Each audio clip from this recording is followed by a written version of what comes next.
दोस्तों, जब से भारत ने आर्मेनिया को हथियार सप्लाई करने शुरू किए हैं, जभी से ही अजरबैजान पूरी तरीके से बौखलाया हुआ है। जिस समय भारत की तरफ से आर्मेनिया को हथियार देने शुरू किए गए थे, उस समय अजरबैजान की तरफ से ये बात बोली जाती थी कि भारत के हथियारों की क्वालिटी अच्छी नहीं है।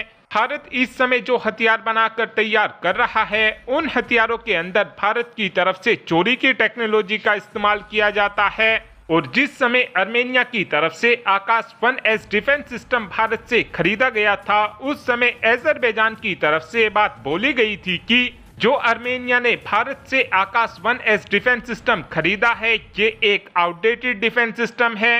ये डिफेंस सिस्टम हमारे TB2 ड्रोन को बिल्कुल भी नहीं रोक पाएगा। लेकिन ऑपरेशन सिंदूर के बाद अब हमको ये चीज देखने को मिल रही है कि अजरबैजान की टोन पूरी तरीके से बदल चुकी है। जहां पर ऑपरेशन सिंदूर से पहले अजरबैजान भारतीय हथियारों का मजाक बनाया करता था, आज उसी अजरबैजान की तरफ से बात बोली जा रही है कि भारत ने आर्मेनिया को एडवांस से एडवांस हथियार देने शुरू कर दिए हैं और ये हथियार आगे चलकर हमारे रीजन को काफी ज्यादा अनस्टेबल बनाने वाले हैं।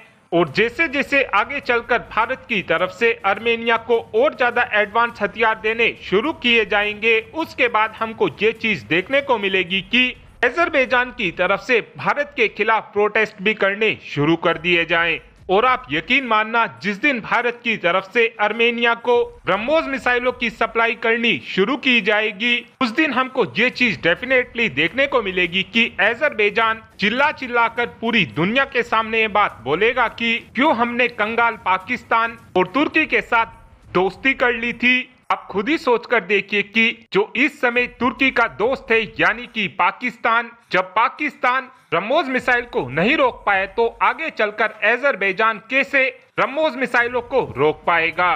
साथ में एक अपडेट फ्रांस की इंजन बनाने वाली कंपनी यानी कि सेफ्रॉन को लेकर भी आया है, जहां पर इस समय बताया यह जा रहा है कि सेफ्रॉन की तरफ से हमारी GTRE और हमारे HAL को दो अलग अलग इंजनों का ऑफर दिया गया है। सबसे पहले तो सेफ्रॉन का भारत से कहना है कि हम आपके तेजस मार्क 2 फाइटर जेट और MK फाइटर जेट के लिए अपना M88-4 इंजन देने के लिए पूरी तरीके से तैयार है। जो फ्रांस का ये M88-4 इंजन है, ये इंजन 95 किलो न्यूटन से 105 किलो न्यूटन का थ्रस्ट जनरेट कर सकता है। और अगर भारत की तरफ से इस इंजन की खरीद को फ्रांस से किया जाता है, तो इस इंजन का इस्तेमाल आगे चलकर हम अपने रफाल फाइटर जेट के अंदर भी कर सकेंगे।